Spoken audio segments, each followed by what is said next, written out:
What's up, everybody? Welcome to another episode of Jiu-Jitsu Radio. I'm your host, Alex, along with your other host, Sean. Big armpits, ambrosino. Look at that. Oh, I cannot show those things on camera. First I sample forgot. is free. First sample is free. Everyone, you want another one, you got to pay. Listen, thanks so much for joining us again this week. We appreciate you. Before we get the podcast started, we just want to say a big thank you. And please don't forget to check out our Instagram page at Jiu-Jitsu Radio. And please hit the subscribe button, whether you're watching us on YouTube or listening to us on Spotify, iTunes, Amazon Music, doesn't matter. Please hit the subscribe button. That way you get the next episode of the podcast as soon as it comes out every time. And you hear our lovely sexy faces and voices. Oh, you're going to say sexual tension. No, that sexual tension has been released. Giggity. Not on me. Yeah, well, I mean, I didn't say it about you. Don't forget to check out our sponsors, 𝗶𝗧𝘂𝘃. Go to 𝗶𝗃.com, use the promo code Jiu-Jitsu Radio and get 10% off your entire purchase of some of the best gear in Jiu-Jitsu. You can do the same if you go to jujitsusoko.com, use the promo code JJ Radio, and you'll get, oh man, we're at 20% off. You're welcome. You're freaking welcome. You can smell good. You won't look good, but you'll smell good. All thanks to us. Use the promo code at checkout. You can also check out the promo codes at the description of the podcast in case you forget. And don't forget to check out giraffechoke.com. Use the promo code JJ Radio and you'll get free shipping on orders 99 or more. And last but not least, welcome to our newest sponsor, AJG_Fight. AJG Fight makes the best heat presses, patches for your gi. Whether you want to be in competition mode or you want to sit there and just look good at the gym, even though your jiu-jitsu sucks, you still want to look good, AJG Fight has you covered. You'll get the best quality in heat pressed gis, hands down. I thought you were going to say it makes the best banana bread, but man, I wish. I gotta ask. I haven't had banana bread in a while. But if you want a good looking gi and you want to get it customized, whether it's your own logo, your gym logo, maybe you just want a photo of your family on the inside of your gi, whatever, they can hook it up for you. Check them out on Instagram, AJG_Fight. You can always find them on our website or on our Jiu-Jitsu Radio Instagram page as well. Now, with that out of the way, today is a special day because last minute entry. I've been wanting this guy to come onto the podcast for a very, very long time. He is a very busy man, so I appreciate the time that he took out of his day to come and sit down with us and talk to us about his whole journey in jiu-jitsu, his upcoming documentary that's coming out soon. He's just an awesome guy all around. Rob from McDojo Life. If you don't know who McDojo Life is, then you're not about that life. So make sure you check him out. So without further ado, I gotta put my fingers together. Like I can't just don't throw your gang signals at me. McDojo. M for McDojo. You got to do the D. No. Rob from McDojo Life, everybody.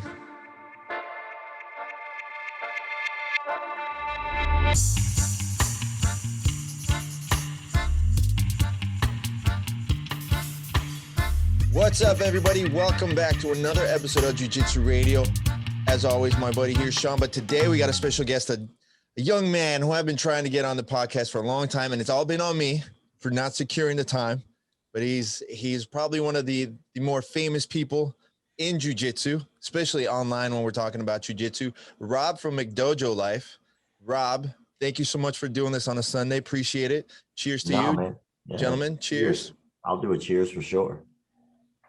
Well, damn, I feel like he got the big ass can. He got that Foster's Australian for beer can over there. Yeah, no, he's got his little baby Yoda. I got my champagne of beers like a grown man. I used to love their commercials back in the day. Oh, dude, they're like the best. Amazing commercials like a long day of hard work deserves only the Cadillac of beers. It's like they were trying to come up every possible like analogy. It's like, I promise you, it's an okay beer. Just drink it. Just drink it. You were better off selling like Pabst Blue Ribbon. It's like what if I came up with a beer, it'd be something, the slogan would be like, well, fuck you, you'll drink it. Who the fuck are you? Drink it. Okay, well, you're right. You're right. Well, you are correct. I will drink it. It's like, you got me there. So what's going on, man? So listen, there's a lot of stuff that's going on. What I kind of want to do is I need to bring it back a little bit before we get into the real meaty parts of everything that you got going on in your world. McDojo Life is actually one of the first jiu-jitsu like Instagram accounts and like accounts that I started following when I first started, that I really started seeing stuff and like getting kind of to see the bullshit behind like the different martial arts and things like that. And you always have like funny content and stuff up. Funny enough, our sponsor, Jiu-Jitsu Soap Co., you have one of my favorite all-time soaps when you did the collab. Like I'll be honest with you, I was going to try and steal it. I asked him if I could take the same formula. He's like, no, we already used it. So I love that one. But where did you come from? Where did you come up with the idea for McDojo Life? How did everything get started for you? Well, I had already been in the martial arts for quite a while by the time I even tried to do McDojo Life. And it all came up from a conversation that I had. I was at a jiu-jitsu academy that I was coaching at the time. I was running the desk for them during the day. So I do all the paperwork and all that good stuff. And then my boss called me and he was like, yo, man, I can't make it in today. Could you do me a favor and cover the class? Which I give the dude credit. Like I try to make sure I say this often because the dude never called out sick. This guy was never sick. He was always there. So I knew he didn't feel well. So I covered the class. He was like, yo, teach a couple techniques. And then after that, let him spar. I was like, all right, cool. We'll just do that. So we did. And then after class, because it's a noon class, most of those dudes just work for themselves, you know, or they have a lot more free time. So we would just hang out and we would just shoot the shit. And we got on the subject of McDojos. Well, there was a dude there and it was only his second class ever. And so he just kind of stood there and listened. He was just soaking it all in. And then when everyone left, he stopped me and he was like, hey, dude, can I talk to you? And I was like, yeah, sure. What's up? And he told me like, well, I'm a little embarrassed. Y'all guys were talking about this for a while. He goes, but I don't know what a McDojo is. And I was like, oh, well, it's an old term. It's like not new. And I explained to him what now have become the basis of my 5 rules of what I consider a McDojo. And he was like, huh, well, how come no one does anything about that? And I was like, that's a good ass question. And then I thought about it like all night. It bothered me because I've been doing this. I've been in the industry for so long at this point. I was like, well, fuck, why doesn't anyone do anything about this? And then so I just woke up the next day. I did some research and I was like, you know what? Like, I guess we can just start here. And I made McDojo Life the next day. That's awesome. How long is the list of hate emails, messages that you've gotten over the years? Like if you were to put a guesstimate on the number of go screw yourself, go, you know what you're go kick rocks about. And flip flops. How many of those letters, emails, whatever have you gotten over the years? I have gotten too many to count, and I've gotten some like more serious death threats. I've gotten ones that were like, yeah, that's kind of funny. And I have a funny one here if you want to hear it. Yeah, let's hear it. Yes. So like, yeah, like I did someone's podcast the other day and I couldn't find it. And then I finally found it after and I was like, fuck, I want people to hear this. It's funny. So here's a little bit of one of the death threats I got from Indonesia, but this one's just funny. With McDojo, we are going to Monterey right now. Got some Taco Bell for breakfast and he's about to tell me the death threat of the day. The death threat of the day. Here you go. This is why I love my job. So the guy contacted me. He said, your face is like pig poop. And I said, thank you. He said, you don't know the culture in Indonesia. Act like an adult. Thumbs up. I said, calling people names is acting like an adult?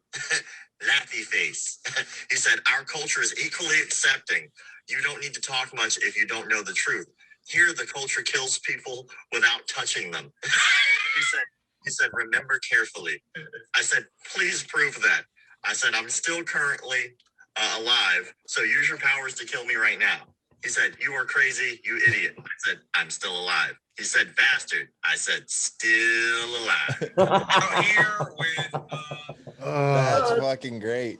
Yeah, man. My inbox brings me nothing but joy all the time. And what the best part is like, what people don't really understand, and I'm blown away that people haven't caught on to this by now, is if I engage someone in a comment section for a longer period of time than just 2 little notes, I'm doing it with a smile on my face to boost the algorithm. Right. People think you get so angry, and it's like, dude, you have no idea what tonality. Like half the time I'm sitting around like on my couch or like fucking around floating in my pool. Like, I don't give a shit. It's funny though. I fucking love it. It's like, it's funny because the one video that I made like what 4 years ago now, like Sean, like where it was just calling out the guy that called himself a 2-time world jiu-jitsu champion and just busting balls, just like one of those joke like YouTube videos. To this day, I still get random messages of saying like, oh, well, you don't know Aikido, that would work. I will fly over to you right now and you show me how it works. Please, let's do this. Literally, Alex, you literally just had the guy want to fly you somewhere to fight. Oh yeah. No, like I had a guy threaten me over a leg lock technique. It was like a blue belt, white belt. And he said, like, I'll fly you out here from whatever shithole you live in and I'll fight you right now. I'm like, dude, please. I'm like, send me the contract. Let's do it. And he kept going and he doesn't realize I'm an idiot. I'll 100% go and do it. Like, so I was like, send me the contract. He's like, that's not, he sent me the rules and guidelines for the IKF kickboxing tournament. I was like, dude, that's not a contract. Send me the contract. And it slowly escalated from a grappling tournament to a MMA fight to a guitar battle where he's like, I've played with the best guitar players and best shredders in the last like decade. I was like, no, you haven't. Cause I worked with them. I know they don't know you. I was like, you're not going to play guitar when I destroy your hands. Like, just send me, like, we can do that too, please. And so like, that's me. I'm nobody. So for you, it's got to be an absolute just shit show. Oh, who gives it? Like, fuck them. Like, I don't care. Like, I think it's hilarious. Like, people for some reason think, especially in the martial arts industry, there's just so much bravado. There's so many people that think the answer to everything is, I'll just kick your ass. Yeah. Like, okay, well, like, that's going to suck real bad. If that's all you're getting out of martial arts, right, is beating people up, what happens, hypothetically, that's going to happen to all of us. What happens when you either get a major injury and you can no longer do that? You get some type of debilitating disease. What happens when you lose an arm? What happens when you get too old to be able to actually kick someone's ass? What are you going to get out of the martial arts then? I've always wondered that. It's like, if all you're getting out of this is I can kick your ass. All right, that's cool. You can kick my ass. So you win that. All right, cool. Now what happens when I get older and I'm still enjoying this and you're too old to kick ass? Oh, I'll still kick ass. Like, bitch, no, you won't. That's how it all happens. We all get invalid. We all get old as fuck. We all wind up getting injuries. Things happen, right? Life appears. And so I always am a little dumbfounded by morons who think that it's all about the fight. Yeah. It's like I'll see you in 30 years, Grandpa. Let's go. Yeah. It's like, if you're that much of a dick and all you're focusing on is fighting people, there's something wrong with you. Like, you're not healthy. Like, it's not good for you. Like, fighting is fun. Yes. Learning techniques is fun. Yes. But that's not what it's all about. Yeah. But you also do something that like that Sean and I are kind of pretty big on. And it's not just all the fun joking around and calling out all the bullshit, but you're also one of the few people like us that are willing to call the scumbags out, like the child molesters and like the guys that are taking their position in academies, like super out of hand. Yeah. Like a guy named David Arnbeck. Hopefully I made sure that I said that very clearly. His name is David Arnbeck.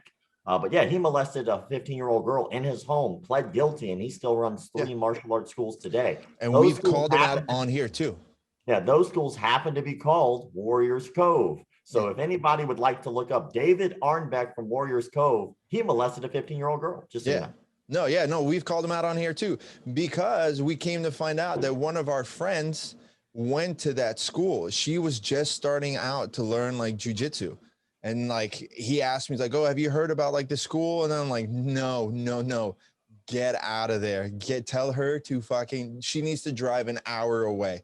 Whatever it is, get an hour away to go to a school, but 100%. And then it's funny, the same guy, if you look at who sat there and vouched for him, who sits there and takes photos with him, like on the school website, and who's vouched for him for years.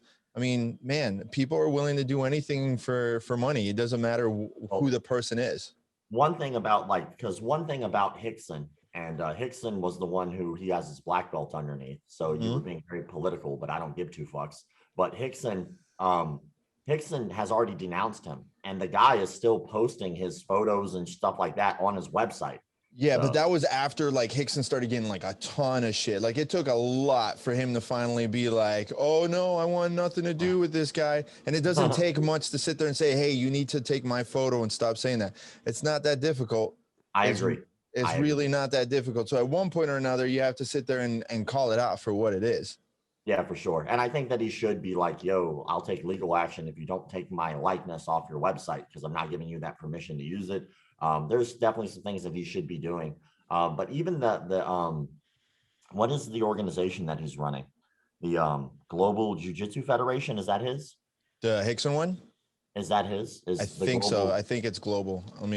I can't like quote it because I'm not sure, but I know the Global Jiu-Jitsu Federation itself has done some shady things, man. Like it's a very easy process to get certified under them. Like I've already called out like 3 different people. I send them information and I'm like, yo, this dude's full of shit. Here's proof that he's full of shit. And they did take one guy down. But then when I showed another, I guess it just got tired of having to take people down. Yeah. So like they kind of are ignoring me at this point. It's like Jiu-Jitsu Global Federation. There you go. But yeah, like they just started ignoring me now. Every time, like I thought we were team, homie. Like what the fuck? Like I thought, like maybe you make a mistake. I'm cool on the back end, and I tell you what's going on. You remove them. We move on with the day, and you guys are still in good graces with the community. But like after like it happens like 3 or 4 times, and then those people aren't removed. Like I had proof that one dude said he was a black belt under like 3 different people. Right. And I wrote those people. I was like, hey, you know this dude? And his name's 𝗶𝗃𝘂𝘂𝘀. And he's like some dude that teaches like the military in India. And I ran across his website and it was like he used the tap out logo as his like logo. Oh, I remember. I've seen that guy. I've seen that page on the web.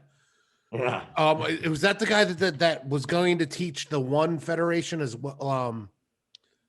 Was that the same guy that was there's a one FC, they have a school. Do you remember that? No. All I know is this dude has taught the military. The big red flags were just basic positioning. You know, like we all know what a half guard is. If you've done jiu-jitsu for like a week, you understand that what a half guard is. And so he was showing like a half guard is like, well, the person's laying down inside your guard. So that's half guard. And when they sit up, it's full guard. And I was like, no jiu-jitsu practitioner on the fucking planet would ever say that. And so then he starts showing like what he called a rear supine hold, which is just a back mount, you know, and he's got the back mount and he's got his legs all crossed up. And I'm sitting there looking at them things like they'd be delicious to break off. Yeah. You know, like, can you try that on me, please? Can I try it? Yeah, cross them up, please cross them up. But it's the same as is it the 𝗶𝗃𝘃𝘀𝘃 guys, the Russian dudes? What's it called? 𝗶𝗃𝘃𝘃𝘃. The 𝗶𝗃𝘃𝘃, that's what it is. Like it's those same 2 assholes. They're like, yeah, we were generals in the Russian army, and this is the system that we taught. Like, no, you did not. You were definitely in the army, sure, but you never taught anybody. Well, like he's got a rad name. Let's give him that. 𝗶𝗃𝘃𝘃𝘃. That sounds like somebody you wouldn't want to fuck with. Yeah, that sounds like a dude who would like have like a deep philosophy on life. Yeah, like that's a guru name all day. Like I would buy that book. That's a self-help book waiting to happen. It's like that's a foreign name. He probably knows what he's talking about. Better Your Life in 10 Steps by Dr. 𝗶𝗃𝘃𝘃𝘃. I would love to just write a bullshit book like that. Just better your life in 10 easy ways and just put bullshit stuff. And at the end, don't buy stupid books like this. That's it. There you go. It's all yours. So now, like I said, I love your stuff. And I've even sent you a couple of guys, like the one down in Miami that was sitting there taking money from everybody. He took money from the government and everything. But you're taking it a whole step further. And like since last year, right? You started the documentary that you've been working on. Can you give us some more info on what's going on, where you're at with everything? Oh, hell yeah, man. I'm actually excited to talk about it because we have like maybe 3 more things we need to film. I can't tell you the last thing we're filming because we're still working on that, but the everything else we've already filmed, so we can talk about. But it's been in production for 3 years. So like the original like pre-production started with just the idea, the concept, is this possible? What would we talk about? How would the storyline go? All that. And that took about a year. And during that time, we came up with a crowdfunding campaign in which we launched, and we were fairly successful. Like the movie we wanted to make was like $200,000. Yeah. And the movie we are making is $20,000 because that's how much we raised. Yeah. But the problem was like some asshole, y'all guys might actually know who this guy is, but some asshole went out there like a year before we were starting to do ours. Maybe it was even 2. And he did a crowdfunding campaign through the community about like, he was going to do a documentary about like red belts or something like that. About like that guy? do you know what I'm talking about? Yeah. Some 𝗶𝗧𝘂𝘅𝘂𝘊 teague bullshit name or something like that. Is that guy's name? I'm not sure. I just know that the problem is he left a really poor taste in a lot of people's mouths about crowdfunding because he never followed through. And so we had a lot of people like, oh, well, I'm not going to fall for that again because I gave this other guy. I'm like, I'm not that guy, but I get it. Right. And then once we started crowdfunding, I guess somebody saw that, took a shitload of my content and made a small, like 15, 20-minute documentary and put it on YouTube for free. And then people were like, well, I'll just watch this. It's got to be the same thing. Like, bitch, no, it's not. All this dude did was do a voiceover of my content. Like, okay. And so that was a dick move. And that thing got like 3 million views or something like that. Like that thing's like, see, and we'll let you know your idea was legit. That was the one that got fucked over about the red belts. That was like Flow Grappling. They raised like 200 grand and stuff and didn't take any kind of money. That was like Highwell.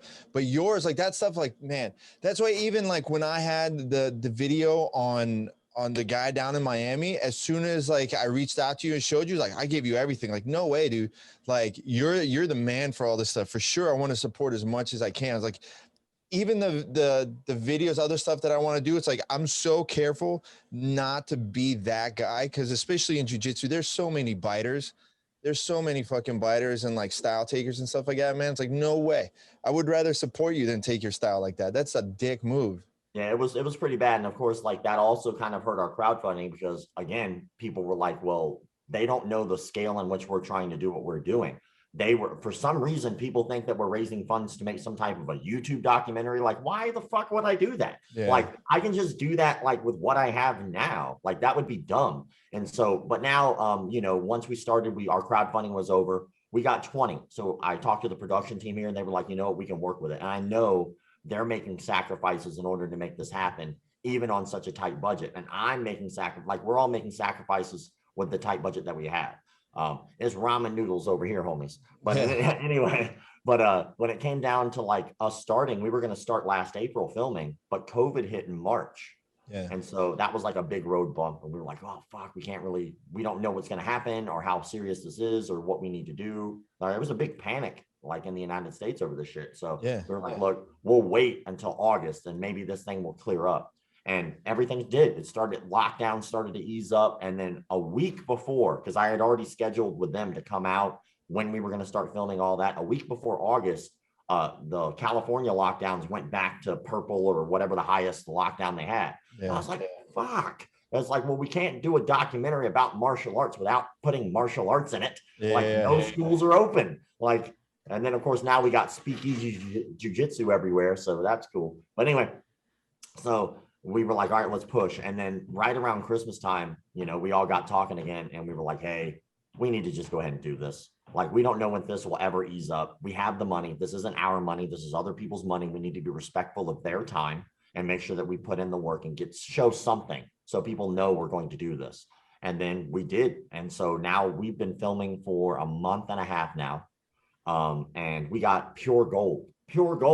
Like, we got, not only do we have some of the most famous con artists to ever do it interviewed just for this documentary, and they admit the craziest shit. Like, one dude literally says he can dodge bullets.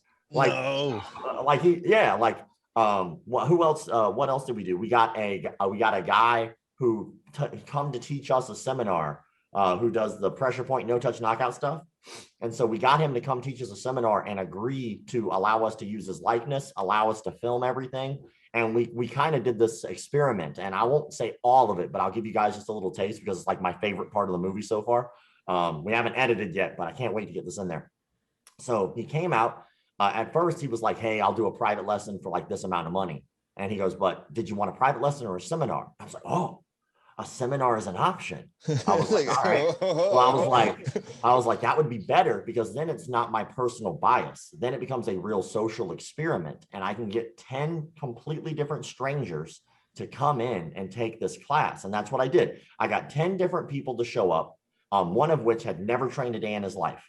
And then the other 9 were all trained in different things, specifically on purpose. We had a capoeira guy there. We had a Krav Maga lady there. We had a wrestler there. We had a jiu-jitsu guy there. We had a jiu-jitsu world champion there. I was taking the class, and then we had like one other guy who was like a Muay Thai guy. So we had this big spread of these different martial artists from different arts. And what I told them to do was, all right, for the first hour of this seminar, just go with it. Whatever he teaches you, whatever he shows you, if it doesn't hurt, pretend it does. If it's out of his mind crazy, just agree with it. Just go with it. But I said, I told them for the second hour, be yourself. I didn't tell them to be aggressive. I didn't tell them to attack this man. I said, be yourself. If it doesn't work, don't pretend that it does. If you have questions, you should be asking them, you know, and then they did. And then my favorite part, the reason I bring this up is after, of course, the first hour, he's teaching us nonsense. He's teaching us, all right, well, if I knock you unconscious with one of these things, you need to learn how to cross the legs and slap the neck. So he taught us how to do that. You know, he taught us about like, oh man, if you knocked out because of the heart, then you're going to revive you this way. But if you're knocked out because of the brain, then you're going to revive somebody this way. It was all bullshit. Right. But it was funny. And then so it's a whole bunch of me basically for an hour, Jim Halperting into the camera, just giving it weird looks as he's doing shit. But I'm going with it. And then after the hour, people just start asking questions, rapid fire. And it really kind of like, you could tell it threw him off. Like, and these were all questions that any legit martial artist would just answer. He starts profusely sweating. And like, we haven't done anything to exert any energy whatsoever. Everybody's bone dry in there. It's a matter of fact, a little chilly. But this dude's profusely sweating because of the questions. And then so finally he was like, you know what? Let's just open up the last 30 minutes to just Q&A. And I was like, oh, that's fair. And then so he was like, did anybody have any questions about anything specific? And one dude shot his hand up. He was like, well, what about a knife? What if someone attacks you with a knife? And then the instructor got super excited. And he's like, oh, he goes over to his bag. He grabs out his rubber knife. He comes back to the front of the class. And he's so excited to answer this question. He was like, well, what angle of attack and what are they doing to me? So that way I can show you how to defend it. He was like, what about the old prison shank, the upward stab? And so he was like, oh, okay. And he hands the knife to one of the students who happens to be the only person there who has never trained a day in their life, which is what makes this so juicy. So he hands the knife to the person who's never trained. And I'm sitting back just like, oh, it's going to be so fucking good. I know it is. And it was. So he was like, all right, go ahead and stab me like that. And then our camera dude just starts stabbing the piss out of him while he's trying to do this, like Gundam style, his arm. So he's like trying to hit his arm like this with the back of his knuckles. And every time he does it, it doesn't work and he gets stabbed. So he does it harder and he gets stabbed and he does it again. And it happens like 15 times. And then somebody in the audience was like, well, like, wouldn't this work better? And they did like just the standard 2-on-1 grip on the knife. Right. And then that guy did not get stabbed. And this dude had the audacity to be like, yeah, but now you're stuck there. That wouldn't work nearly as good as this. It's like, no, now I'm not getting stabbed, which is the entire point, right? I just don't want to get fucking stabbed. I don't care if we stand here all night. If I don't get stabbed, I'll be here. I promise. Yeah. And then so like, he goes, I wouldn't do that because now I can get closer. And so he does. He gets closer and he like wraps his arms around him in like a bear hug, but he doesn't actually stop the weapon hand at all. So our cameraman's weapon arm is free and behind his back. And so he's talking to the class, see, I'm much closer, much safer. And our cameraman on point is doing this in the background, but he doesn't actually touch him with the knife. Yeah. And so as he's like, as you can clearly see, I've gotten closer and I'm much safer, as he's getting stabbed like a billion times in the back. And so somebody in the audience is like, well, what happens when he stabs you in the back? And he goes, verbatim, he says, well, if you don't see the blood, it's not that bad. What? I mean, if you don't see the blood, it's not that bad. It's not that bad if you don't see the blood. If you get stabbed 50,000 times in the back and don't see the blood, you'll be okay. Yeah, walk it off. Yeah. Yeah, you'll be fine. It's in the past. It's in the past. It was so funny. And like Oh, the space that we used was a real gym, a real jiu-jitsu academy. And it was like in Compton of all places. And so like people were coming in like for their next class because we were allowed to use the space for a certain period of time, but there were still evening classes going on after that. And like the people who were sitting there who weren't in on this whatsoever are just like mouth open, head tilted, like, what the fuck? Like, it was the greatest thing ever. I wish. How fancy was his belt? Actually, it wasn't super fancy. Like, he was in a t-shirt. He was like pretty relaxed, but something that one of the guys harped on a lot was, I think his shirt said something like realistic self-defense or something like that. And it was anything but, I don't remember exactly. But it was pretty damn funny because it wasn't that at all. I wish you could just like, you would have just invited me for that one. I would have flown myself out to Compton just to sit there and watch, just sit in the back. Like, like, so you got any more of those going on? Let me know. I'm in. I would never do that. I've been a part of one of those. I had a guy come to my gym, this guy named Neil, old guy. And it was along those lines. And he brought somebody to demonstrate with. And my white belt gets up and he goes, here, I'll show you. And he goes to my white belt and my white belt doesn't do anything. He just holds it. Or he just goes like this. He turns his wrist this way. And the guy's like, well, you can't do that. It's like, it's because, and I was like, and I've never been so uncomfortable in my life. It's so cringe. It's like, and like, I couldn't leave because it's my school. Like if it was, oh, no. if I was anywhere else, I would have walked away, but it was my school. And I had to sit there and go. And Brooks, my partner, Alex was my partner, sat down. The guy started his spiel, and I'm not kidding you. 3 minutes after he started his spiel, he got up and walked out. It was my God, it was the worst. So the worst. Those things are the worst. Who brought him in? Please tell me it was you. The gym. No. It was Sean. Sean heard it. He's like, met him at the bar. He's like, yeah, why don't you come in and teach you something? No. And shit. Yeah, right. No. He just found the gym somehow. Like, you know how people find gyms. Oh man. So what happened? That was it. Can I show you guys something? Yeah. So we have like a conspiracy wall here. Oh, nice. So it's I just want to show you just a little behind the scenes stuff. So this is our storyboard, which is obviously massive because we really should make a fucking show out of this, but we're trying to condense it into a movie. Where's George Dillman on that list? Actually, he's right behind me. Yes. So you got all your hard hitters here, and I will say this, right? So we have the old Count Dante, of course, but we actually got his number 2, the guy who's now in charge of Dillman Karate International. We interviewed him. Frank Dukes we're working on. Hatsumi Sensei, we have a huge bit of the movie about the 𝗶𝗧𝘂𝘁𝗄 and how that's a cult. We interviewed James Heydrich, who is now in a Love that. So we interviewed him. We interviewed Ashita Kim. So we have Ashita Kim. You know, he's the one who says he can dodge bullets. We interviewed Evan Pantazzi. Evan Pantazzi also believes in the no-touch knockout stuff. Mikhail, it didn't fit into the movie. So we weren't, come on. Mikhail is like... Wait, is that Sistema? Yeah, that's the Sistema guy. That's the guy that like will punch you in the chest, do like a floppy hand and crush you. But this is a good story. If you ever get a chance, this will make an appearance in there. But Pizza Dojo is pretty crazy. And then, of course, we have our just random walls of other cults that we're trying to pay attention to and study. So that way we can look at this. But what we're looking at this is from a position of not, let's just go beat them up, because that's really fucking dumb and illegal. We were trying to do this as an actual documentary and a science experiment. So we want to look at this and go, well, why do people do this? Why do people stay with this, even in a time like now where we have access to know that it's not real? Why do people become cult leaders like this? How are they fooling people into believing this kind of thing? And man, we got some good shit. And right now we're just waiting on 1 or 2 more things to come through. And if they do, that'll just be icing. But as of right now, with all those interviews with those are con men. They're all famous con men. And we got most of them. Are they con men if they believe their own shit? Sure. Yeah. Sure they are. Yeah, They're still lying. Yeah, that still counts as a con man if they believe They're it. delusional. They're but delusional. Yeah. Just because you're crazy doesn't mean you're not lying. Well, like, let's look at it this way. Like, if I taught you a jab and I know a jab works and you do the jab and the jab didn't work for you that time, it doesn't mean that a jab doesn't work.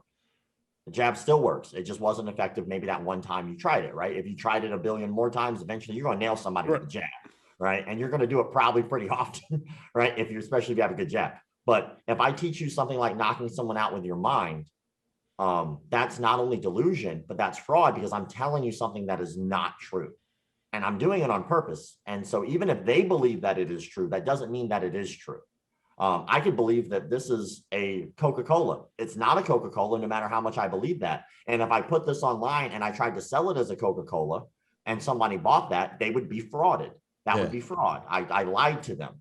And so no matter if I believe it or not, it's still a con. What about the guy? I'll never remember his name, but there's the famous clip of him like with a group of people on the beach, and he's telling the lady to put all her energy out, and he steamrolls her full blast. And then he starts shaking afterwards. Is it? Yeah. Right. What was his name? That's a group called Yellow Bamboo. And I love the part, by the way, where he starts shaking afterwards. It's the equivalent of accidentally hitting your brother in the face and then pretending you're hurt too. You're like, oh, mom's coming. Ow, I'm hurt. Oh, we're all hurt. Ooh. Yeah. What about getting that? What about getting that guy on the movie? Well, it just doesn't fit. Like the backbone. One of the keys of doing this was finding somebody who was a part of a cult and got out. Right. And so there was a guy named Lewis Martin, and he wrote a book, and the book is about his experience in joining a martial arts cult and then getting out of it.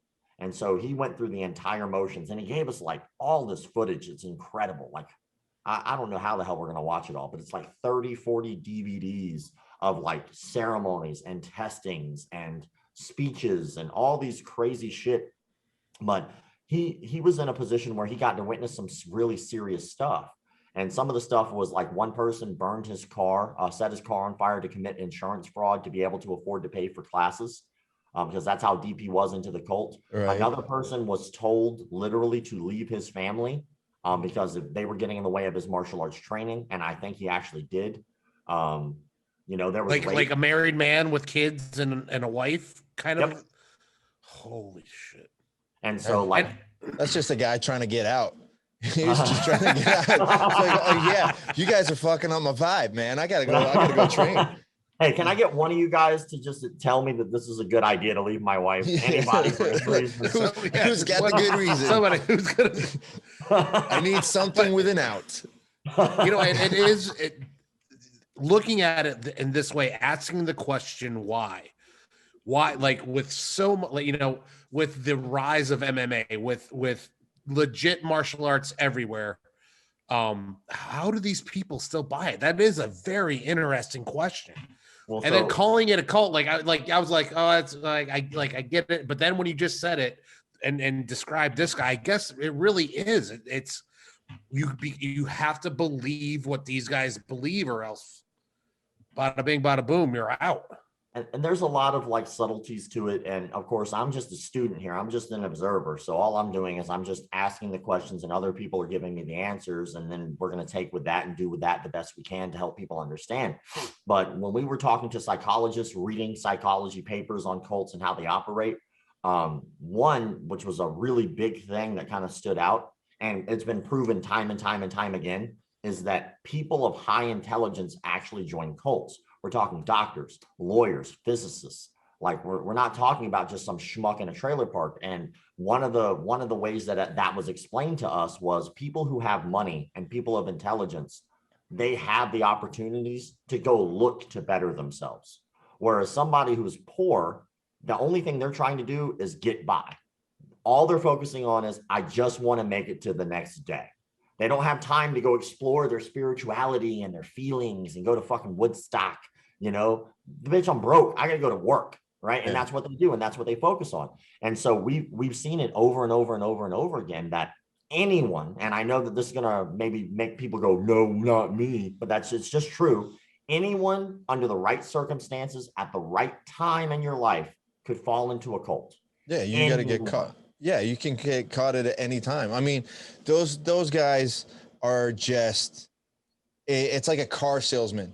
They can read that person and see, this is what this sucker will buy. This is how much they got. This is what I can do with them. It's just the snake that knows exactly what it's going to get. But like you said, it makes sense. If anytime you look at a cult, one of the rules is always going to be, you're going to have to give us all your possessions. You're going to have to give us all your money. You've never seen a cult that says, we want to sit there and get like the broke people to come in. You always want the people with the most money that are going to fund your lifestyle, that are going to get you that jet. They're going to get everything that you want. Like, it's always the case. And, you know, I think that people don't realize even subtleties in the martial arts. Some of it's really culty. Like, for instance, one of the terms that I cannot stand and can confirm that this is culty is the term 𝗵𝗧𝘂𝘃𝘁𝗶𝗳𝘆, right? Which means traitor. And then this term has been used for people who just simply go to another gym. All of a sudden, oh, you trade, are you a 𝗵𝗧𝘂𝘃𝘁𝗶? No, come back to gym. It's like, bitch, I'm paying you for a service. Yeah. Like, I'm paying you money, you provide a service. You don't get to dictate how I, as a grown man, get to handle my life outside of this building. The moment that they start trying to control your life outside of that atmosphere, it's a cult. You're in a cult. Yeah. And then, like, people are like, well, you know, it's just, you know, they're upset. No, they're trying to control your life. They're trying to control who you're able to see, who you're able to hang out with, what you're able to learn. All of those are trying to be controlled by basically downgrading you to tell you there's something wrong with you because you're not allowing them to control your life. Yeah, and that's extremely culty. Yeah, you're treating it like it's a relationship, like you cheated on me, when at the end of the day, the only reason why you really give a shit is because you're worried it's going to affect your pocket. That's really what it comes to. Yeah. Which isn't true. Like, that's what's crazy is, like, if I go, like, for instance, I've seen this happen way too often than it should, where somebody has a seminar at a school where someone of name or clout is teaching a seminar. Well, it's not this school, and I would like to go learn from that person. No, I'm not leaving the school. I am just taking a class. And then all of a sudden, oh, you traitor, you must go. You no longer come back. Like, bitch, fuck you. How about that? How about I take my money and I'll give it to somebody, because most people don't even think about it, but you can learn whatever it is you want to learn pretty much anywhere. Yeah. You want to go play on a basketball team? Pick one of the 30 in town. Yeah. Do you want to do you want to make a pickup game with your homies? Go do that. Do you want to learn piano? Pick any one of the piano teachers. Why do you stay with that instructor or that school? It's because you like it. Yeah. I like the people. I like the atmosphere. I like the instructor. But the moment it becomes a cult and you take that like away, I will find another place that I like, you know? Yeah. By the way, that's part of my argument for calling my, like, I call my brand American Jiu-Jitsu. There's a big thing, and I've been doing it since before. I did it before the kind of the before it was cool. Well, before, not, I wasn't going to say that, but thank you. But no, I did it before it got it got any kind of like attention, like how it became a thing between Brazilian and American. And the only reason is because I'm an American. I have American influences. There's more than just Brazilian influences in my jiu-jitsu. There's American catch wrestling. There's all kinds of other things that are a part of my jiu-jitsu. So I call it American jiu-jitsu. But another part of the Americanization of Brazilian jiu-jitsu is that cross training is a good thing mentality, and where my loyalty is the $150 that I give you every month. That's my loyalty. That's all you deserve. That's it. I give you this money. You give me lessons. That's the end of the transaction. And I think what you're saying there is that's part of the Americanization, as far as I'm concerned, of jiu-jitsu and other martial arts. Yeah, and don't get me wrong, like everything else, like you just said, right? Our transaction is I give you money, and in exchange I get a lesson, a class. That's what I'm paying for. I'm paying for classes. If everything else is supplementary, everything else just comes when it's earned, just like it would be with anyone else, right? If you have friends, maybe you respect more than others. Why? It's not because there's money involved. It's because that person's earned my respect. right? And then what martial arts instructors sometimes fail to realize is a monetary transaction does not necessarily mean that I have to respect you. Like, I don't have to respect you. I don't have to like you. Shit, I've had a math teacher. I remember a math teacher in high school I could not stand. She was a biatch with a capital C. She was the worst human being on the planet. But you know what? She was a damn good teacher. I hated her, but I learned me some fucking math, right? So like, it's the same thing with jiu-jitsu, right? I can not like my instructor, love the atmosphere, like love everyone there and really enjoy it and know that, man, you know, I don't like you, but I stay because you're pretty damn good at this, right? Right. That doesn't necessarily mean I have to respect you. That doesn't mean I have to listen to your advice on my diet because you're not a dietitian. So feel free to suck my balls on that one. That doesn't mean that I have to listen to your driving advice, right? Martial arts instructors, for some reason, have this like grandiose vision of people think that they're higher than they really are. They're like they're the wise old man, or they're gonna have this wisdom that you don't. Like, man, I'm the same age. like we have life experiences. Like, there are just some people who are wise and some people who aren't. And some people just teach martial arts and that's all they do. They don't have anything else to offer, and that's okay. You know. But I'm curious with, obviously with the documentary and everything's going on, and I'm trying to get like 5 ideas into one thing, but did you interview any of the students of these individuals that are still in it? And they kind of already know, like they knew that it was bullshit, but they stayed in it. Lewis Martin, the guy who wrote that book. Yeah. He was with it. He was like, he had like a very interesting hierarchy. Like he originally, storyline. So he originally, when he moved to someplace around here actually for college. And when he moved there for college, he was like, I want to reinvent myself a little bit. And I guess people do that shit with college, right? It's a nice transitionary period to be something maybe that you wanted to be and be a different person, better yourself. So he does that. And he was like, you know what? One of the things I really want to do when I go to college is I want to learn jiu-jitsu. He saw the first several UFCs. It hooked him. He wanted to learn jiu-jitsu. And so what does he do? Like, he starts looking around in the area and he calls all these different schools. So hopefully this will be a good business tip for any school out there. But he calls all these different schools. Out of the 10 schools that he called, only one called him back. So he was looking to join a jiu-jitsu school. He called jiu-jitsu schools. They didn't call him back. So what did he do? He just went to the place that called him back for the trial class, which is what pretty much would happen with anyone, right? So he goes to try out this place. And when he gets there, there's like an atmosphere that's really what felt to him like a happy place. Everybody seemed to really be enjoying themselves. Everybody was friendly to him. The instructor was nice to him, introduced himself right off the bat. Like, everybody seemed to be all in on this. And he was sold on the fact that, well, they do grappling. And so I can learn grappling, but I can also learn about using a sword. And I can also learn about, you know, being a ninja. And I can also learn about all these things. And so they sold him on the program. And then after a while, he started to really get into it. And he got his black belt in a matter of like 9 months. Which is a huge red flag, but that was how he was sold.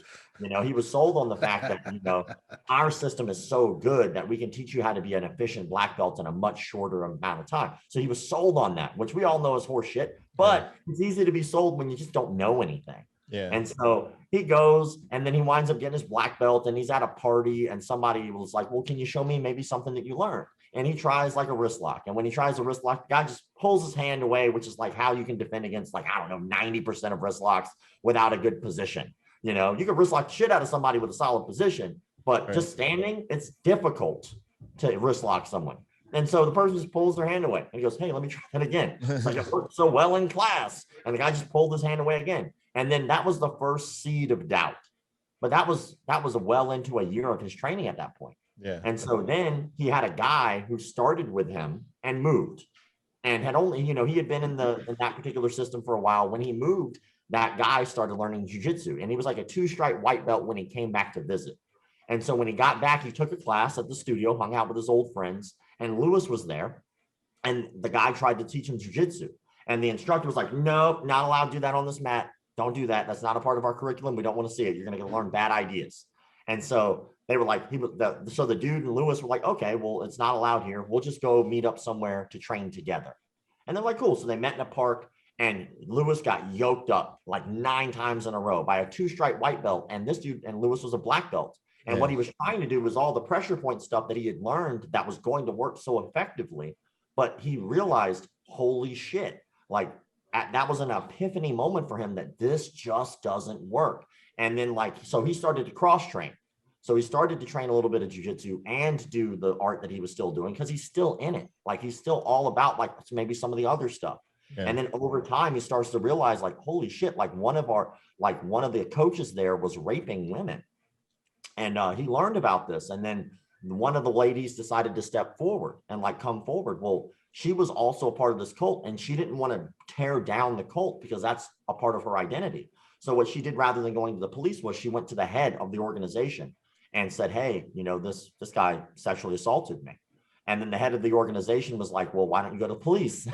And like, he was like, there's nothing I can do about it unless you go to the police. Like, well, you could just fire him. Yeah. And so like, he decided not to. Come to find out that dude as well was sexually assaulting him. Yeah. And so like, the interesting thing about cults is once it becomes more than just your hobby, once it becomes your family and your life, that's when things start to take a little bit of a turn for the crazy. And that's where we need to keep a little bit of a separation here to understand that you can give too much of yourself to these people. You know, like you need to reserve some of that for you. There needs to be an identity that is outside of martial arts. Because if you don't have that identity, like what happens when that part goes away? What happens when you have to rediscover yourself in your 50s because you realize that you've been in a cult for 10 years? You know, like that's a problem. And that's what I'm trying to help people with this documentary is to show them like, look, these are some people who actually went through this. They had a bad experience here. You don't have to go through this. Give people a baseline of understanding of what to ask, what to look for, and how to get started. And then they can make their own decisions. I can't tell people what to do or what not to do. All I can do is give them information. That's it. Yeah. And that's the part that that bugs me is there's so many people where they're still in it. And when you ask them why, well, because I'm happy when I'm here. But you see everything else that's going on. Yeah, but I'm happy here. It's like, that's the part that I've yet to understand on everybody's looking for something, right? Some people it's religion. Some people it's like martial arts clicks into them. Because I started off with capoeira and that thing is super culty. Capoeira is literally like definition of culty. Like there is no even question about cross training someplace else. Like, no, you're done. Like people getting stabbed and killed or whatever in capoeira is common. It's super duper common. It's just, it happens. Like there's one guy, when I first started at the school down here, one of the first stories I heard was they have what's called a roda, which is like when they go out, like if there's like a big event, like a party or like a block party or something, people start doing capoeira right there. One of the guys from our school started going up against somebody from another school down in Miami or something and ended up kicking that guy's ass. Like, even though it was like capoeira, like they were kind of faking it. It wasn't 100%. They got a couple of shots in. Next thing you know, he gets jumped by like 15 people, gets put into a coma. Guys, it's fucking capoeira. Like, wait, over a dance? Over a dance. Like, but because it happened and he got embarrassed in front of everybody because he got schooled, like, that's it. Like, it became a whole thing. I'm glad I'm a shitty dancer. I'd never get in that circle anyway. That's what I'm saying. But it's like, man, are we really fucking doing this? Like why am I going to sit there and get involved in this shit? Like, I'm here to train. If I'm going to go fight, I'm going to go fight. I'll go do it that way. But I'm not going to sit there and worry. And it became a thing where they would tell us like, hey, careful, don't go over there. Like, don't do it like any capoeira over there because it's going to start fights and stuff like that. Like, hold on, motherfucker. This isn't Brazil. I do whatever the fuck I want, where I want. If I decide to start dancing randomly in the middle of Miami, it's going to happen. Someone wants it, they can get it. But you're not going to tell me I can't do whatever the fuck I want legally someplace else because I'm worried about getting jumped up by a different cult. Like, it gets so out of hand that it's like, it's a full-on kung fu movie. Yeah, it's weird. And, you know, like, even like me and you, before we started, we were talking about the thing that's going on with elite sports. Like, even though there's like all of this evidence, like straight up red-handed evidence that's already out there now, people are still like, well, I like their gis, so I'll just keep buying them. Yeah. Well, let's go back. So because obviously you and I know we've been in it enough. a lot of people do not know. So if you want to give them kind of like a backstory about what's going on, where you're at with everything, so they kind of understand where we're coming from. Yeah, for sure. Well, Elite Sports is a martial arts gear company that's a little bit more known for their gis, because their gis are like basic starter gis, I guess you could say. Man, they're not super expensive, but they're not the shit quality either. So it's like a good starter gi. You know, I still have a couple that I was given, which I plan on burning because of the company's such shit. But so the quality of the product wasn't my issue. The issue was that what they were doing is they have a long track record of defrauding, ripping people off, and criminal activity. One of the main things they've been doing, and just got really busted for because people talk in the industry, is they were reaching out to influencers and they were saying, hey, we'd like you to run a contest for us. Once the contest rules are already set up and the contest is already underway, they get real quiet. They allow things to do their thing. After the influencer contacts them back and says, hey, I've selected winners, and gives the winners to Elite Sports says, no, we're not going to let those people win. They don't have at least 1,000 followers. We need something for our money. You're going to have to go back and reselect winners that have over 1,000 followers. And so that is what's called an illegal lottery. That is 100% illegal. You cannot do that. If you were to do that and make that a stipulation, that has to be set forward at the very beginning in the rules, which they would never do. And so what they were doing was, contestants weren't getting gis. They weren't getting paid out because they didn't have enough followers. They weren't following through with paying people. They tried to do that with me like 2 years ago when they contacted me originally. They said, hey, we just want you to take a couple pictures wearing our gi, post it on your site, your page, and then we'll pay you. And so I did that. I followed their directions. They gave me a gi. It was a good working relationship. And then when it came time for payment, they were like, that's not good enough. You need to do more. And I was like, I'm sorry, but I'm not going to do more because this was our agreement. I followed through on my end. You need to pay me.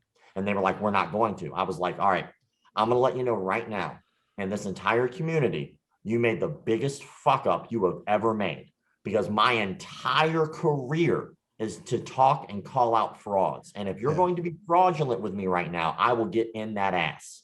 And then so we wind up calling, and they did wind up paying me, right? Yeah. And so I was like, you know what? Fuck it. Cutting my losses. I'm not going to work with them anymore.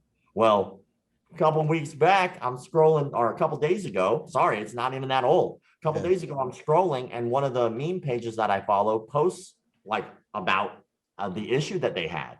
And they were like, look, I'm not going to do this with this company. So I start talking to them and talking to other meme pages. Come to find out, this has been going on for years. Yeah. And not only has it been going on for years, but they're still trying to do it right now, even after they've been caught. They're still doing it. They're still contacting random people. They were telling people, hey, if you buy our gear, we'll reimburse you. What we want you to do is buy our gear, leave a review. After you do that, we'll reimburse you. And so what people were doing was buying the gear, leaving reviews, and then when they come back to get reimbursed, they said, oh, we changed our policy. We're no longer doing reimbursements. And they did that to at least a dozen people that I know of, and they probably did it to more than that.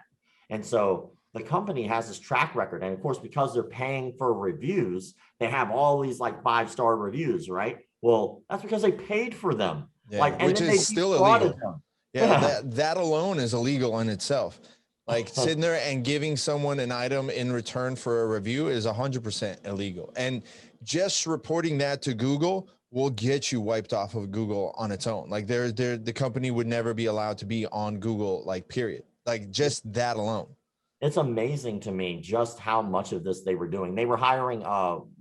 Now this is interpretive, and I'm not going to try to downplay the seriousness of this, but another thing that they were doing was they were contacting female influencers, female athletes, and they were asking them to post photos like they asked me. So I obviously never got anything creepy, but apparently they were going above and beyond about, what kind of poses they were asking them to do, how many photos they were getting even after the agreement. And it's like, another MMA fighter, he was sponsored by them. They were supposed to be working this big deal. He flew out to their headquarters. He took all these promo photos for them, never got paid a dime. Yeah, not a one. And so it's just amazing to me how long this company has been doing this. And then now hopefully they get to reap the whirlwind, because I'm not going to stop. like, I'm going to keep going after them until finally I see their stuff no longer being sold, until I finally see that not happening. Because what's going to happen is scratch a lie, catch a thief. As soon as you start looking at somebody who's done this, not only is what I'm looking at a problem, but I'm sure that it's a much bigger problem than I can even imagine. So Alyssa, like I have my own experience with Elite. They contacted me years ago. They go, hey, we're gonna send you a gi, we're gonna send you some stuff, and I'm like, all right, go ahead, send it. They sent me the wrong size, and I contacted them. I'm like, you guys sent me the wrong size. There's nothing I can do here. Do you guys want me to send this back and you'll send me a new one? Crickets. So I didn't do anything. I gave that gi away. Yeah, that's on them. And I'm glad I didn't even I probably could have squeezed into it and taken a few pictures. Let's not lie to each other here now. Come on. That was an A4. I can kind of fit an A4. No, so first of all, you can't, because I have it on video that you can't. Like your A4. That wasn't an A4. It was an A4. Listen, I have video of Sean doing fat guy in a little coat. He couldn't get out of the gi. So instead of helping him, I just started filming him. But see, and it's funny because everything is happening now, which is kind of similar to what's going on with Monster Energy and Hans Molenkamp situation. Well, so the hard part about that is so I know Hans, and obviously I'm not in that business side of things with him. So I have no clue what he's doing or what he's asking or how he's approaching like that. But it seems like the athletes themselves are kind of split. Like, there are some athletes that are kind of on that fuck Hans Molenkamp train, and then there are a majority of the athletes that aren't. Yeah. And so I'd be really curious what constitutes a feeling, because when you look at Dominic Cruz, right, and the thing that he said, he asked him to do a picture or a photo. I don't know. No, it's not like that, because I've seen the text messages that Hans has sent out. I've personally seen it to the athlete, and it's one of those things where it's the same thing. It's not to the way that Elite does, but it's one of those things where, again, he picked and chose who he was pushing the dime with, and it's one of those things hey man, I just posted up this photo. Can you go ahead and share it and like it for me and leave a comment or whatever? To the extent, which is okay. I get it. If it's a sponsor, cool, no problem. But what happened is he did it to some friends of mine, where it would be no, man, I'm not good. All right, dude. Well, you're on the burn list now. Don't ever come anything. I'm going to shit on your parade, this, that, and the other. Can you do me a favor? Can you send me those text messages, those screenshots? I can't send you those, because I can't put them in on it unless they put themselves out there. I can't. Well, let them know that I personally would like to see them, because obviously I'm one of those people, I'm literally a skeptic for a job. Sure. So I need to see before I assume. But at the end of the day, all I know is my personal experience with him, but I'm not sponsored, so I don't fucking know. Yeah. But he's been nothing but cool to me personally. Yeah. And it's one of those things that's everyone's going to act differently to different people, for sure. But I know it from my end, from seeing it personally, and until the people that are involved are going to sit there and show it, because I'm the same way. It's all right, well, fucking show it. If he's been put on blast so many times, just show the text messages. It's just that simple. It really is just that simple. But yeah, well, we're going to talk about it. We'll probably have to work on it, because I'm working on getting that stuff out. I got you. And and I have no stake in the game. I'm sponsored by Kill Clip, because it's delicious. Speaking of which, what's up with the Joe Rogan one? I was thinking about getting one the other day. I haven't had it yet. I fucking like it, dude. I didn't know. I'm not big into spicy stuff, but is it spicy? It's a little spicy. It's not too super spicy, but it's got a little kick. Right. It's really good to mix with tequila. It's good with tequila. Right. I got you. Yeah. What do you got there now? This is the GOAT, the ~𝗶𝗧𝘂𝘁𝗄 of all time. They didn't go with my name that I really wanted to go use, which was the ~𝗶𝗧𝘂𝘁𝗄. I thought, it's not bad. Grape them in the mouth. Yeah. But they didn't really seem to want to go with that. So gotta be careful with that one. You don't want to do the Sean Connery on that one. Yeah, I get away with a lot more than I probably should. Comedy Free wins. Country. Yeah, it's a fucking joke. Yeah. So the documentary, when do you think you'll be able to put out your final product? Well, I know that we started editing, even though we still have a few things to film. We started editing 2 days ago. Oh, And nice. so we're at the very beginning processes of like literally looking at all the footage. One of the interviews is 13 hours. So we're sitting down, we're watching the interviews, and we're just taking notes on the things that we think are important or how they would go with the story. A lot of intersection, which was great. So that helps us out a lot. There was a lot of stuff about the 𝗵𝗺𝘂𝘃𝗀. There's a lot of stuff about pressure points that popped up. There was a lot of like, we interviewed Dave Leduc, we interviewed Stephen Thompson, we interviewed John Hackelman. Who else did we interview? We interviewed so many people. We interviewed Master Ken because, you know, he's a parody of these guys. And so it was cool to hear his perspective about how he uses these guys to make his character. And he has a great personal story as well about going to McDojos. Right. So that's definitely making it, because he did. So it's his story, but I gotta say it, dude. Like but to answer the question, probably not until May. I'm assuming that we'll have. That's still pretty soon. That's quick. Yeah, that's still I soon. mean, when you ain't got no money, like you gotta do it quick, because editing, you know, at all costs. Yeah. And so like every time someone shows up to work, somebody's getting paid. And so like, the faster you do it, well, the less money you spend on it. And so we're having to like really crunch the time. But we got lucky with another thing too. There's a guy named, on his handle on Instagram is Crime Sonics, or Crimes Sonic or something like that. Crime Sonics. And he's actually like 6-time Emmy award-winning sound producer for like shows. And out of nowhere, he's just like, hey man, do you guys need a guy to handle your sound? And I was like, dude, can't like, afford you, bud. I can't pay you. Like, look, you won like 5, 6 Emmys. Like, I can't afford to pay you. Like, and then he was like, dude, I'm doing it for free. He goes, I got a team. He goes, they all handle all the major projects. I get to do passion pieces. And he goes, I want to be a part of it. That's So awesome, like, man. well, I can't afford to pay you, because I can't afford to pay you anything, and you agreed to free. So yes, so that was cool. Dude, that's awesome. Yeah, and that's a big thing too. I mean, the sound part of it, it's all interviews. So let me ask you a question. I mean, obviously no spoilers, but do any of the people that you interviewed at any point just kind of admit like, yeah, I know it's bullshit, but I'm still doing it? Well, the one person who we brought in, James 𝗺𝗃𝗃. So if for anybody who doesn't know, James 𝗺𝗃𝗃 at one time was the most famous martial arts fraud of all time. And as a matter of fact, we have news articles over there calling him the greatest psychic in the world, because he fooled so many people. He only had like a 3rd grade education. He was severely abused as a child, like severely. It's really jacked up. If you ever read the book, A Child Named It, it's like really similar to that. Like he got tied to a tree. They literally called him the dog. He was abused. And so he ran away, and obviously he fell into a lot of trouble. And then when he was in prison, he was like reading the Bible, and then he huffed like, and a page turned over, and he was like, huh. And then so he started to like develop that into like being able to breathe without moving his mouth. And he made it look like he was projecting energy. And while he was in jail, he actually converted a lot of dudes to Catholicism, to Christianity, because he convinced them that he had these powers. Like, he was a very convincing dude.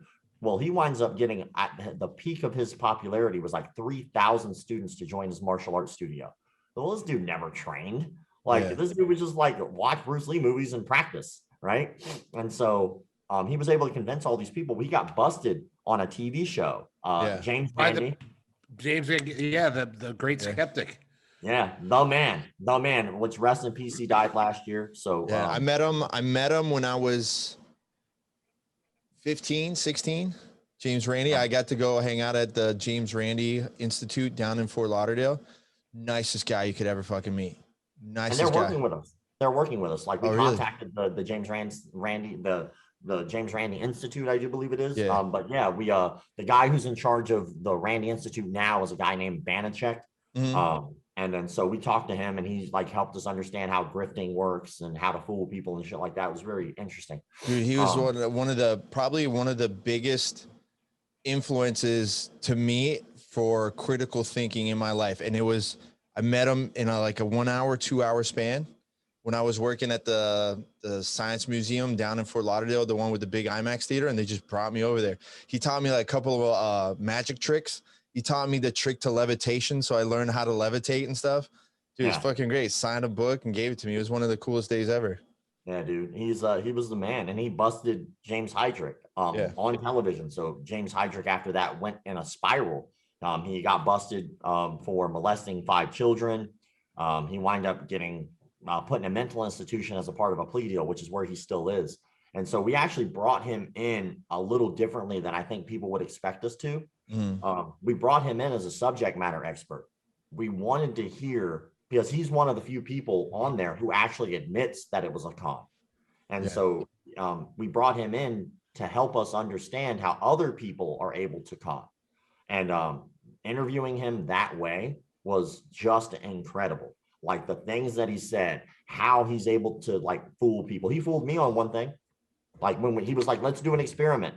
And it was like, you know, it was something super simple, but it was a really hard hitting thing because I did fall for it. He was like, you know, he goes, hey, we can try it real fast with you guys. All right. But you gotta answer very quickly if you want to just do the experiment. All right. Okay. Do it on Sean. So that way you get one answer. Go, Sean. All right, there you go. So, you know, you just gotta, again, you have to answer very quickly, but can you do me a favor and spell spot? SPOT. What do you do with a green light? Go. Good job. Yeah, he got me with stop. Yeah. So like one of the things is like when you do like little like things, like the way he set it up was just so damn good. Obviously, I'm not a professional con man, but you're like, guiding the brain. You're guiding obviously the brain obviously I am, because I knew that was coming. So right, you were already prepared. But yeah, man, it was really interesting. Like he talked to us in depth about like what he would do, like if he was trying to fool people. Like there was a lot of times where like he was brought in, and a lot of it was luck. Like he met with someone, and they were trying to see if he could like produce some type of like an electrical current, and he had like a certain pair of pants on, and he was just rubbing his pants because he was nervous and he didn't know what was going to happen, and he was causing a static charge. And so like when he waved his hand, like, and he was like, oh shit, like my pants are causing static. And so he just kept doing that. And like every time he put his hand up to this thing, it would like register as some type of a charge. It was really interesting. That's so funny. But he was like, we brought him in a little bit more like they brought in Ted Bundy for things where they would interview Ted Bundy to understand other criminals. That's kind of how we tried to do with 𝗵𝗽𝘃𝗁. Dude, that's so awesome, man. Like it sounds like it's even deeper than what you're making it out to seem on social media. Like it sounds. Social media is funny because people see what they want to see. Yeah. Like when I put something out, right? Like everything that's done on that Instagram page is purposeful. Like if you look, like if you really want to know more about all of those things, you can just go to our YouTube. Like on YouTube, I do these in-depth breakdowns of who these people are, where they train and what they do and what their school's name is and what their style is. All that's over there. On Instagram, though, it's just kind of like satire. I post it up, I make a joke about it, people laugh, and then people scratch their head. You make enough jokes, then people turn those jokes into kind of white noise. And then once white noise is made, then all of a sudden people are just kind of, they look at it every day out of habit. Okay, it's kind of droning. But then when you say something serious, it stands out. So like with the elite thing, right? Like, you know, that's a serious thing. With serious, there's nothing funny there. These people are just frauding people, right? And so you make the joke, you make the joke, you make the joke, and then you say the important thing. And then people pay attention to that because it's different and it's not the same thing you do every day. Yeah, it's so not the norm. Kind of the goal. So where are you planning to actually release the video? Because I know you got to take care of your Patreons first and like everybody like that. Well, like that depends on distribution. So like when we did the crowdfunding, one thing that we weren't able to give people was a copy, because we plan on trying to get a legit distribution deal with Netflix or Amazon Prime or, you know, Apple Plus, whatever. But we're trying to get a legitimate distribution deal. Well, if they turned around and told us, hey, you don't have the rights to be able to just give out copies of this, then we wouldn't have been able to follow through on our word. So we don't know where distribution is going to lie. We got to talk afterwards, because then I might have someone for you that might be able to help you out. Yeah, right now we're in the process of putting together a deck. And now that we have enough footage, we're trying to put together a trailer. And then once we get that, that's where we can actually start like going out and trying to say, hey, this is a movie we've made. Who would like to buy it? Who would like to share it or stream it? Yeah, I might have somebody that might be able to help you out then. For sure, we got to talk about it, because I'd love to figure out a way to help you out on that, to get that out there. So for sure, I got a contact or two that might be able to, might be able to work with. Now, most important question. Most important. Did you get the leg slapper? The leg slapper. What's the leg? You don't know the leg slapper? The guy that's like kneeling behind the dude and he's slapping the legs and he's twisting around the guy. Oh, I know who you're talking about. Yeah, I don't. I Uh-huh. know because I have no clue who that guy actually is. It's one of the most look. It's actually graceful. Whatever the guy's doing is actually graceful. What it would do physically. Again, I'm not. No, but What yes. the hell are you talking about? You had dude, the leg I know what you're talking slapper. about. It's the dude who looks like he's patting somebody down for TSA. Like he's like on his knees, slapping around on this guy's legs like he's hitting pressure points, but it's ridiculous. You know who he looks like? He looks like who is Young Frankenstein? Gene Wilder? No, the other one, the one that plays the monster. Oh, the one that was he was on Everybody Peter Loves Boyle. Raymond. He Yeah, looks Peter like Boyle. Peter Boyle, like full on horseshoe with a ponytail. Fat dude, and he's like, Yeah, we doing- didn't get that guy. Like if we were able to, if we were able to have obviously more funds, we'd be able to do more. Yeah. But two, right now everything is all about what fits a narrative, like what fits the story. Yeah. And so some things just don't fit. Like I would have loved to have had System in there, but it just after we started filming, it just didn't fit, and there was no point to pursue it. Yeah. Would but Mikhail have done it? Well, the way we're doing things, he would have. Are you pulling? You're pulling the Borat card. You're pulling this. I can't. I'm. All I can tell you is that they are completely aware that we are filming a martial arts documentary. That's all that matters. That's all that matters. So, how much more do you have of filming left? 3 more things. So we have a seminar that we're going to be filming that I can't really talk about. That's the one thing I can't talk about. Yeah. And then we're going to be interviewing a doctor and interviewing an acupuncturist, and then we're done. Man, dude, that's super. That's exciting. I'm really looking forward. So hopefully, knock on wood, May, and get that going. Well, hopefully we can get a distribution deal. Yeah, I have a feeling that once you get the trailer, you get your deck, everything put together, you see it. There's no reason why something like that wouldn't end up on Netflix for sure. Well, like we have a couple things that are kind of in our favor. One, because we were still filming a little bit during like the COVID time, there's not a lot of that stuff kind of ready to go. Yeah. So it's nice that hey, look, we have a movie. Who else has movies? Oh, there's way less of you. So Yeah. So less competition. But the other thing is there's never been a documentary about this subject matter. Yeah. We tried to look. Like I wasn't like, oh, that's what we set out to do. Like we actually were hoping there would be other reference materials. We were like, well, what would that look like? And we were trying to find like other documentaries to reference, and there was nothing. No, all you would ever find is like those little 4-minute clips from random news TV stations where they talk about it, and that's it. That's it. And they're not really doing documentaries. They're just like interviews. Yeah. And so like we're trying to really do a deep dive to understand this behavior, to try to get why someone would want to join this, to show people how to avoid it. And of course, like we went through it ourselves. I went through it myself, and that's what everybody says, right? Why don't you just go? And then I bet you don't say the same thing after you experience it. It's like, bitch, I did. I went to 3 different things. I went to a Bujinkan school, took the class, complete horseshit. I went to a one by a guy who was Adam Misner. I went to an Adam Misner seminar, complete horseshit. As a matter of fact, that was probably one of those strangest ones because they alluded to being a part of some type of extraterrestrial organization. Yeah. We get some Heaven Gates guys. Yeah. And then like then I went to a pressure point like the Kyosho Jitsu, like the no touch knockout crap. Went to that, utter bullshit. And the funniest thing is the first hour he's like pressing on my arm and it doesn't hurt.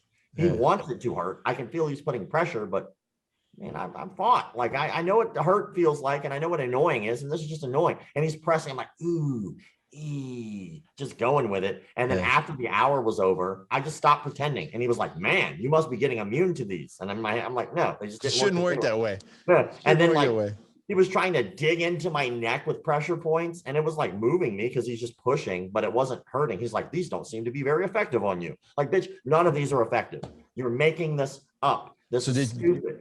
This is how I punch you in the face. Like, oh, you poked me, and I punch you in the face. Which one's more effective? you know? So was there like at any point in time where it was like, all right, give me your best student and I'll try jujitsu against that? No.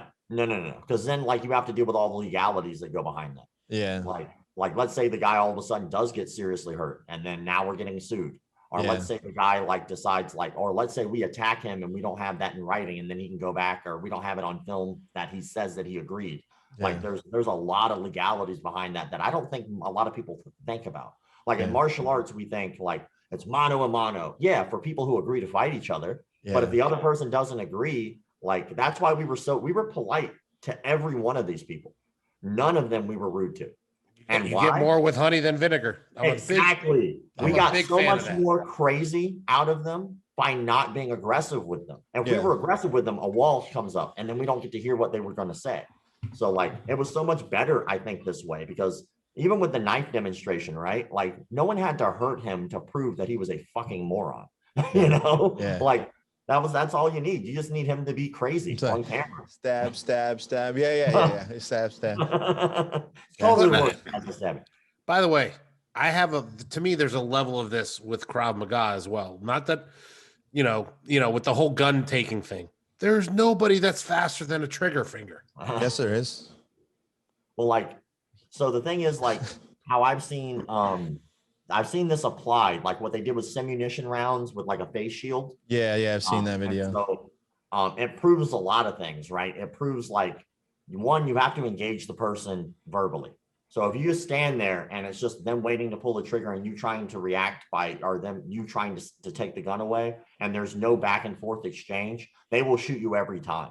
Like you have to first verbally engage them to get their mind to think about something else. So I've heard all kinds of stupid shit. Like somebody's like, what time is it? Like, bitch, he's not going to tell you what time it is. Like, he's not even going to think about that. He's going to punch you in the face with the other hand until you give him the fucking wallet, right? Yeah. But like, when you engage somebody like, please, I have a wife and kids, then you do it. It's much different because now the process is, what is this person trying to say to me? Or you ask them a question like, all right, what do you want? And then as soon as they go to tell you, now their brain is processing what they're going to say and not pulling the trigger. So it gives you like a split little bit of time. And some of the stuff online is interesting where they'll try certain disarms and certain disarms don't work.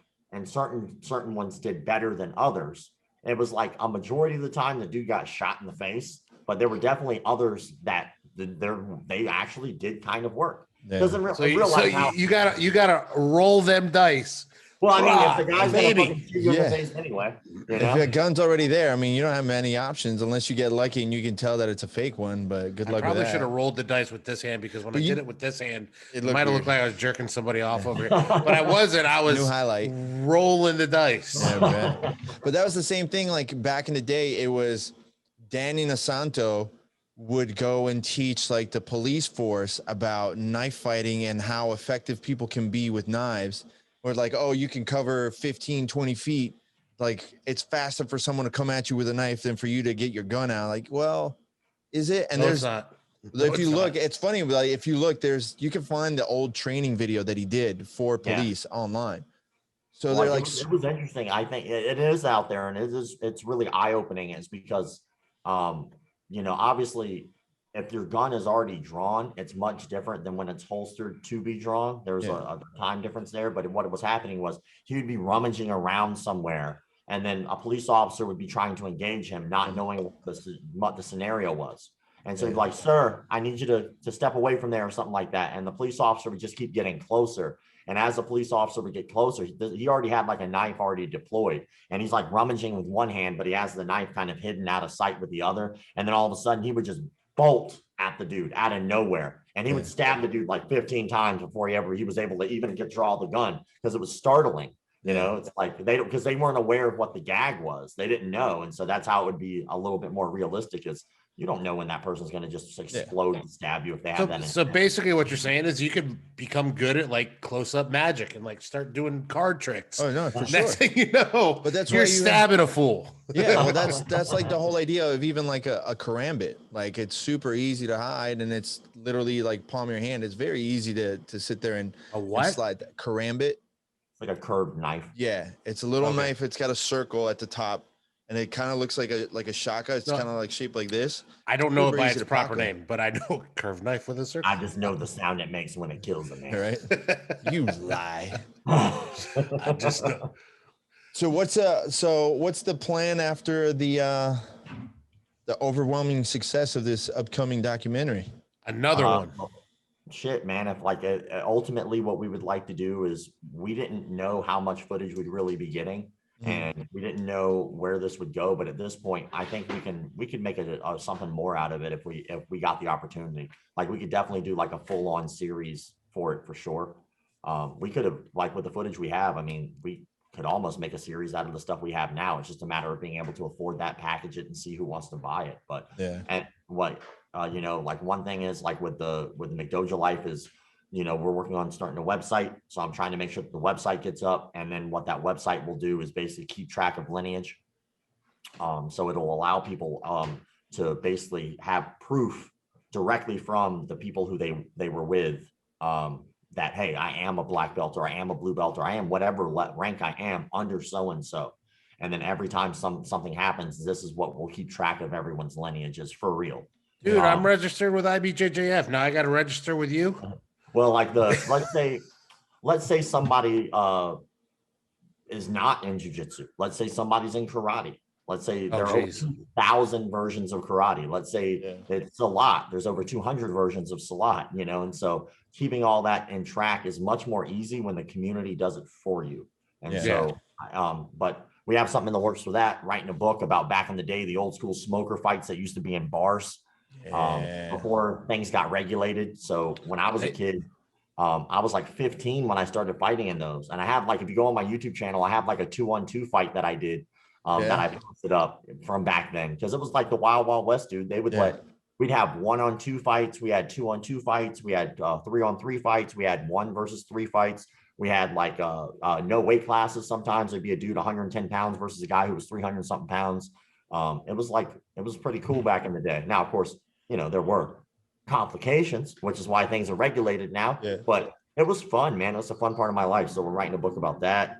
Like, awesome. I'm trying to stay working, man. Like the only way that the machine continues to move is if you can afford to pay for the machine to move. So I mean, how many people do you have on your team now? Me. Just you. So the production company is all outside people. Well, yeah, like we work together on projects here and there, but I mean, they are not McDojo Life. They're Vodo Studios. Right. So, and definitely check them out. Their work is great. Like I fucking love their stuff. They actually were the production team for Mexican martial arts. Oh, really? Yeah. So all like the older school stuff, and they still work with them today.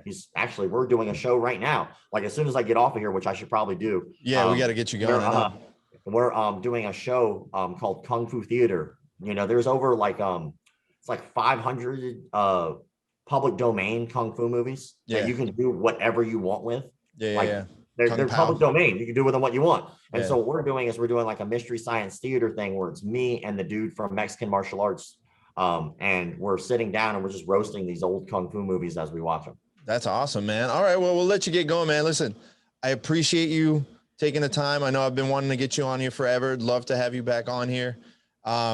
Everybody, please make sure you check out McDojo Life on YouTube, Instagram, all over the place. Make sure you support the movie coming out. Hit me up. Let me know and see if I can help you out getting any kind of the distribution. At least I know one person that would be very interested in trying getting that out there, so we can try working out. But anywhere else that you want them to really come and follow you on Twitter?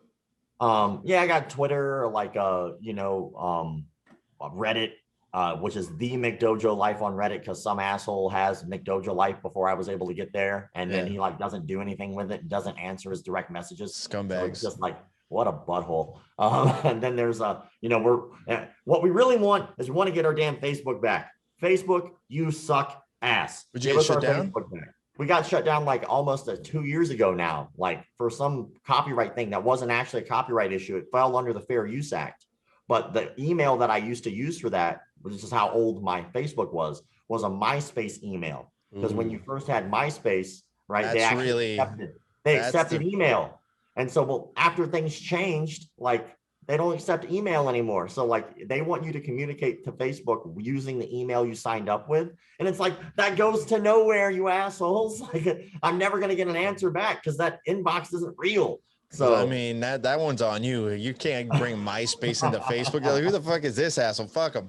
Shut him down. That's what really happened. What a dick. Yeah. Well, listen, thank you very much for doing this. I really appreciate it. Whatever we can do to help support, man, just shoot me a message. Let me know. I'm always down to support the cause, man. You have some awesome content. You do something really, really positive for the community. So I appreciate it. Well, I appreciate you and I appreciate the support, and I love talking shop. So thanks for having me on. No, thanks, man. Take care. Have a good weekend and enjoy your Kung Fu movies, bro. Yeah, man. Old school. All right, brother. Take care. Later. Later. Yeah, dude. Rob's a good guy, man. Yeah, dude. And he's about that life, man. That's what's important. To me, that's what's important, is being about the life. And it's like, we don't take this seriously, but we take it seriously enough that we don't want people shitting on what we love. And that's you know what it is? The shitting on what we love is part of it, but it's really shitting on our good name of what we do. Because at the end of the day, what we get out of jiu-jitsu is something that, it's cliche, it's cheesy, where we say like, it's changed our lives 100%. It's a central part of our lives. Obviously the podcast, teaching, like you're teaching, I'm teaching Muay Thai, like the martial arts in itself is really, really a part of why we wake up every day and what we do. And it's set up a guideline for everything we do and why we do it. So to have the fakes and the wannabe, gurus and stuff like that, kind of shitting on it, it puts a bad name. And then look at what happened to karate. It happened to karate. It happened to Kung Fu. It happens to everything. I mean, there's fake boxing coaches and stuff like that. Look at, what's his name? What was his name? Tarvarian, whatever. Ronda Rousey's coach, Edmund. Yeah, Edmund Tarvarian, whatever. Like that's a fraud. That man is 100% fraud. And I can't say he's a fraud, because Ronda Rousey got to where she was 100% out of her own like hard work and skills. Well, no. But he is a legit striking coach, and there are guys that came out of there that are legit. Give me a name. Wow, that guy. Yeah, I know that guy. Yeah, I know that guy. That guy. Hold on. He's fighting in the UFC right now. With Edmund as his striking coach. Yeah.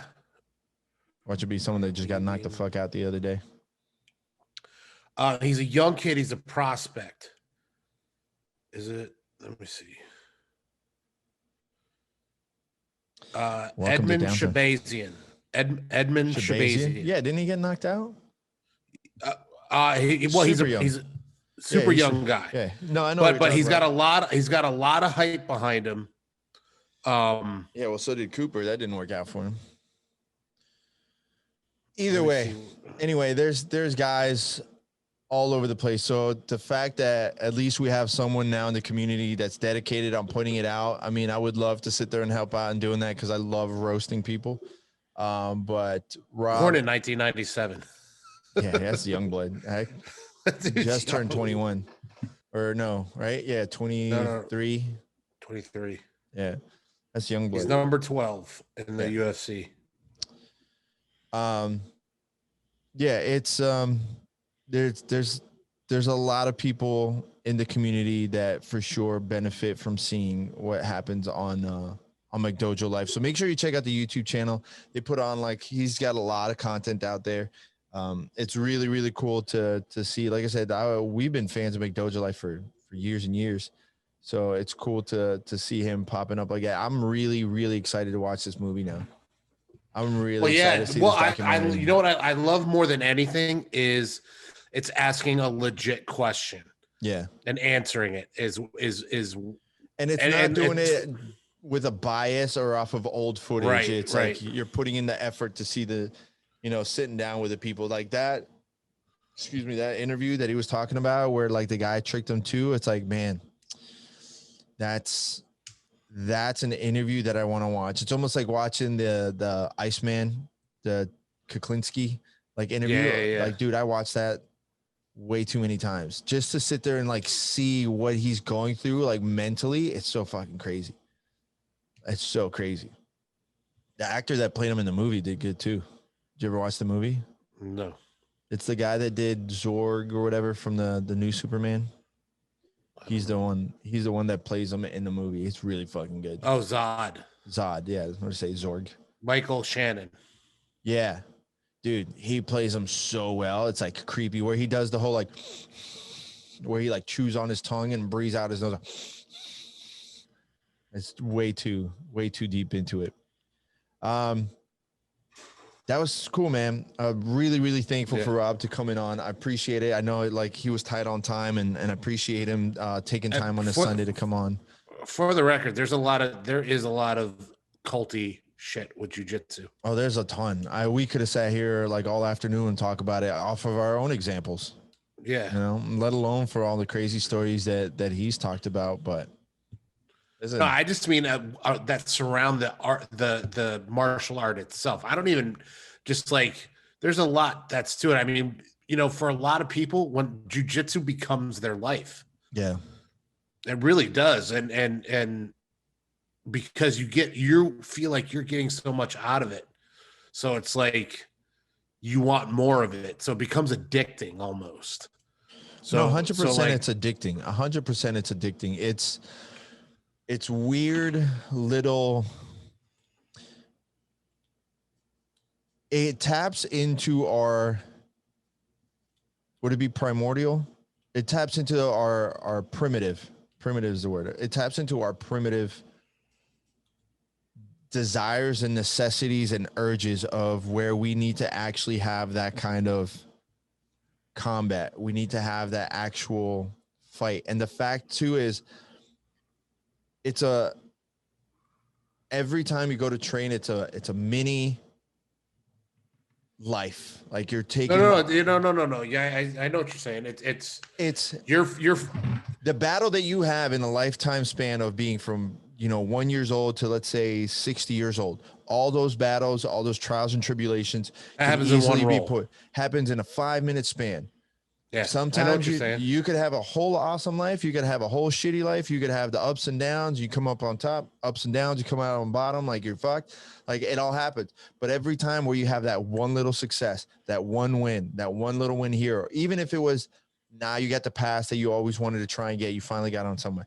Man, that's addicting. That's addicting. It's direct. It's what's it called? Positive reinforcement. It's positive reinforcement. It's what it is. It really taps into it. So it's cool. Listen, like I said, don't forget to go check out McDojo Life. Go support them. Go hit the subscribe button on the YouTube channel and go follow them on Instagram. Let them know we sent you. He's got shirts. He's got all that stuff. Always cool to support the people that actually are doing something positive for the community like us. So don't forget to follow us too. Follow us on Instagram at Jiu-Jitsu Radio. Follow us on YouTube. Hit the subscribe button. It may not seem like much to you, but it actually helps us out a great deal because the more people that hit the subscribe, the more people actually you see it right as soon as we put it out there. And it actually gets us more noticed online, and we really appreciate it. And it's reasons like that where everyone hits that subscribe button and shares it, which is why we got new sponsors.